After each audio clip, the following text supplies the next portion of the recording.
तो राम जी को नहीं भजता, वो चारों वर्णों चमार है। राम को भजने वाला उत्तम और चाम को भजने वाला नीच। ये आंखों से अंधे, इनको दिख नहीं रहा है और उसके बाद भी इस तरीके से ये जाति सूचक गालियां दे रहे हैं, तो ये हमारे समाज के लिए एक डूब मरने की बात है। अब तक तो रोड पे आकर के लोगों को धरना प्रदर्शन देना चाहिए था, आंदोलन करना चाहिए था कि इस तरीके से हमारे समाज को टारगेट कर रहे हैं, एक जाति सूचक गालियां दे रहे हैं और हमारे लोग चुपचाप गालियां सुन ले रहे हैं। क्या कारण है? क्योंकि इन्होंने जो राम कह रहे हैं, आपने जैसे कहा कि उन्होंने पढ़े नहीं है, वो आंखों से अंधे हैं। आंखों से अंधे जरूर हैं, लेकिन उनके दिमाग में जो आरएसएस के द्वारा जो भरा जा रहा है, वो तो एक बच्चा को भी आप सिखा दो आंखों को अंधा होगा तो वो भी जो चाहेगा बोलेगा। इनसे बुलवाया जा रहा है, इनसे वो हिंसाएं करवाई जा रही, इनसे वो कहलवाया जा रहा है, जिससे कि समाज में एक हिंसा फैले, ये आप उसमें लड़ें। और जो सरकार का एजेंडा है हिंदू राष्ट्र बनाने का, वो देखो 22 तारीख को होने जा रहा है। ये धर्म के नाम पर और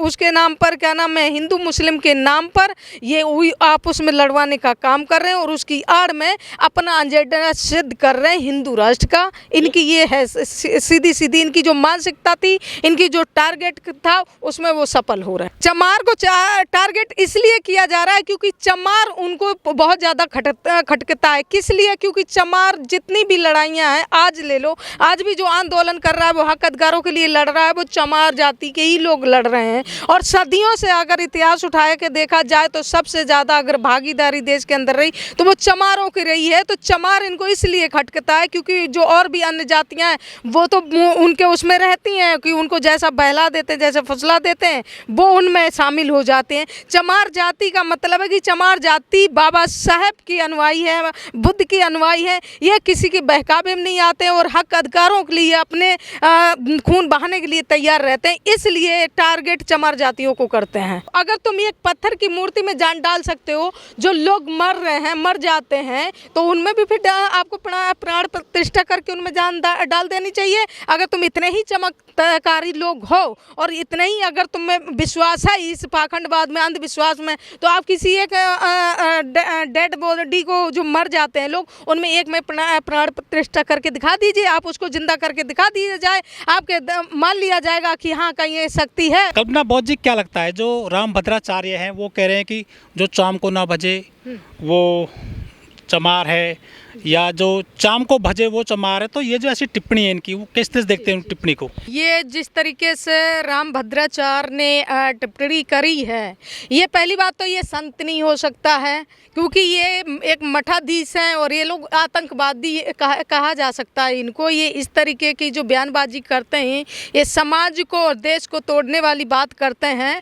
संत गुरुओं की ये भाषा नहीं होती है। जिस तरीके से रामभद्राचार्य ने बोला है कि जो राम को नहीं भजेगा वो चमार है, और अलग अलग तरह से उन्होंने जो भी अभद्र टिप्पणी करी है ये ऐसी जाति पे जो हमारा दलित समाज है, जिसको इन्होंने चमार शब्द को लेकर के इन्होंने एक तरीके से गाली दी है। तो कहीं ना कहीं इनके अंदर वो मानसिकता ही ऐसी है कि ये समाज को, देश को एक हिंसा फैलाने का काम करते हैं। ये इनको ये ट्रेनिंग दी जाती है और ये ट्रेनिंग इनकी आरएसएस के द्वारा चलती है। तो सारे लोग जानते ही जानते हैं कि जो भी चीज़ें हो रही हैं देश के अंदर, ये आरएसएस के द्वारा हो रही हैं। इनकी इतनी हिम्मत पड़ जाती है कि वो हमारे लोगों की जीभ काटने की बात ये मठाधीश करने लगते हैं। अगर कोई हक अधिकारों की बात करता है, जैसे माननीय मौर्य प्रसाद ने उस पे रामचरितमानस पे बोल दिया था, तो उनको लेकर के बोलने लगे कि ये इनकी जीभ काट लो।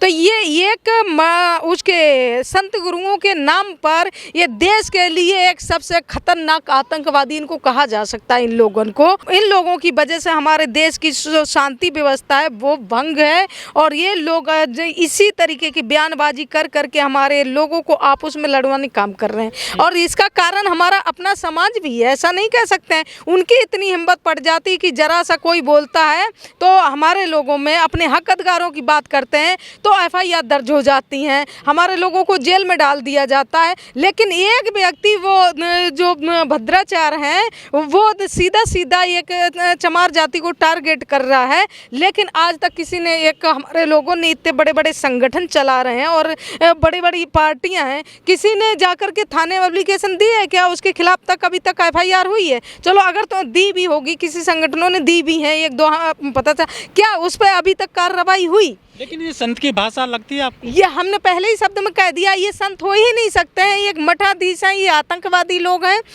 ये सिर्फ आपस में लड़वाने का काम कर रहे हैं। इसकी इनकी जो ट्रेनिंग मिलती है वो RSS के द्वारा मिलती है कि हिंसा फैलाओ, राज करो, और इनको तनख्वाह मिलती है जो सरकार के द्वारा दी जा रही है। अभी भी देखिए समाज कितना, देश हमारा गर्द में जा रहा और कितनी अर्थव्यवस्था कमज़ोर हो गई, और जो मठाधीश हैं उनकी सैलरी नियुक्त कर दी है, शायद आपको पता होगी। बताइए ये क्या काम करेंगे? काम शिक्षा का होना चाहिए, काम हमारे स्कूलों का होना चाहिए, हमारे यूनिवर्सिटी कॉलेज बनना चाहिए। आज किसका क्या काम हो रहे हैं कि मंदिर मस्जिद की लड़ाई ले लो, मस्जिद के नाम पर और हिंदू मुस्लिम के नाम पर, मंदिरों के नाम पर, ये हमारे देश में आज हिंसा फैलाने का काम किया जा रहा है। ये एक धर्म गुरु नहीं हो सकते हैं, एक मठाधीश हैं जिनको इनको तनख्वाह दी जा रही है। और मंदिरों के जितने मठाधीश हैं सरकार के द्वारा उनको सैलरी नियुक्त करी गई, किस लिए? क्योंकि ये धर्म का प्रचार बढ़ा करके, और जो समाज के लोग हैं, देश की जो जनता है, इसको मानसिक रूप से इनके अंदर अंधविश्वास भर करके इनको गुलाम बनाया जा सके, इसलिए इनको इस प्रचार प्रसार के लिए लगाया जा रहा है। इसकी कोई ये तो भाषा आसान नहीं है जो ये बोल रहा है, ये सिर्फ RSS अपने एजेंडे को सिद्ध करने के लिए काम कर रही है, और जिसको लेकर के आज वो साबित भी है और सामने दिख भी रहा है। रामभद्राचार्य हैं तो कथावाचक हैं, इसके पहले जो कथावाचक रहे हैं, चाहे देवकीनंद ठाकुर हो, चाहे धीरेन्द्र शास्त्री हो, ये सब दलितों को निशाना क्यों बनाते हैं? बड़ा सवाल ये है। दलितों को निशाना क्योंकि दलित हमेशा अपने हक अधिकारों के लिए लड़ा है और आज भी लड़ रहा है, संघर्ष कर रहा है। और अन्य जातियां, जैसे आपने कहा 6067 जो जातियां हैं हमारे देश, हाँ 6743 जो भी जातियां हैं, उसमें क्या है कि ये लोग इतना आवाज़ नहीं उठाते, उनको पता नहीं, क्योंकि इन्होंने मेंटली रूप से उनको डाइवर्ट कर रखा है और अंधविश्वास में उनको फंसा रखा है। वो हक अधिकारों के लिए उनको नहीं फर्क पड़ता है, उनकी भी लड़ाई चमार जाति ही लड़ता है, इसलिए वो टारगेट चमार जाति को ज़्यादा करते हैं कि ये हम पे हावी हो रहे और ये पढ़ लिख करके हमारे सर पे बैठने लग गए, तो किसी तरीके से इनको आप उसमें लड़ाओ, इनको टारगेट करो, इनको नीचा दिखाओ, इनको जेलों में डालो। और आज के टाइम पर आप देख लो, अभी आप जेलों का सर्वे करवा लीजिए, 90% लोग हिंदू मुस्लिम समाज के और ऐसी समाज के चमार जाति के लोग भरे पड़े हैं जेलों में। वो किस लिए? क्योंकि हम लोग आवाज़ उठाते हैं हक अधिकारों के लिए, और जो 6743 जातियाँ हैं, इनमें से जो लोग अन्य जातियों के लोग हैं वो सिर्फ मलाई खाने वाली जातियाँ, इसलिए वो उनको टारगेट नहीं करेंगे, क्योंकि उनको पता है कि इनको जैसा बढ़ाएंगे ये वैसा बढ़ जाते हैं और बहल जाते हैं, इन पे कोई फर्क नहीं पड़ता। लेकिन चमार जाति उनके झांसे में नहीं आती है, ऐसी वर्ग के लोग, इसकी वजह से वो उनको टारगेट करते हैं। आज भी जो सरकार कर रही है वर्तमान में, वो सबसे ज़्यादा मुस्लिम और ऐसी जाति चमार जातियों के बच्चों को, जो नौजवान लोग हैं, बच्चे हैं, जो आज यूथ है हमारा जो आवाज़ उठा रहा है, उनको ज़्यादातर टारगेट कर रही है सरकार, इसलिए कि चुनाव नज़दीक आ रहे हैं और इनको टारगेट किया जाए, जिससे कि आगे ये चुनाव में ज़्यादा आतंक ना फैलाएं और ज़्यादा ये धरना प्रदर्शन जो हमारे लोग करते रहते ना करें। तो ये डर भय इतना बैठाने के लिए हमारे लोगों को सबसे ज़्यादा टारगेट किया जा रहा है। उसमें मैं भी है, मेरे के साथ मैं अभी यात्रा निकाल रही हूँ, पहले निकाली संविधान बचाओ EVM हटाओ को लेकर के यात्रा निकाली, उसमें भी काफ़ी प्रताड़ित किया गया, परेशान किया गया, पुलिस के द्वारा भी किया गया, और जो RSS के जो गुंडे घूमते रहते हैं कहा जा सकता है, उनके द्वारा भी हमें काफ़ी गाली गलौज और काफ़ी सामना करना पड़ा, लेकिन हम फिर भी डटे रहे। आज भी हमने जो अभी दूसरी सेकंड यात्रा निकाली, अधिकार जागरूकता सम्मेलन चलो गांव की ओर को लेकर के, तो हमारी वहां पर यात्रा की परमिशन कैंसिल कर दी, और उसके बाद भी हम यात्रा चला रहे हैं, अपने हक अधिकारों के लिए लड़ रहे हैं। ये चीज़ उनको हजम नहीं हो रही है कि ये कैसे हमारे बराबर आकर के बैठ गए, इनको कैसे फिर उसी व्यवस्था में ला करके खड़ा किया जाए जहाँ से बाबा साहब भीमराव निकाल के लेकर के आए हैं, उसी गुलामी की व्यवस्था में ये दोबारा से लेकर के जाने वाले हैं, और ये एजेंडा इनका फिक्स है। इसलिए 22 जनवरी को ये हिंदू राष्ट्र के नाम पर इन्होंने उसका प्राण प्रतिष्ठा कर रहे हैं। अब यहाँ पर आप ले लो, प्राण प्रतिष्ठा ये कर रहे हैं मंदिर की, ठीक है, किनकी? राम की कर रहे हैं। जितने पहले मंदिर बने हुए थे राम के, उसमें क्या उनमें प्राण नहीं थे? क्या वो निर्जीव थे?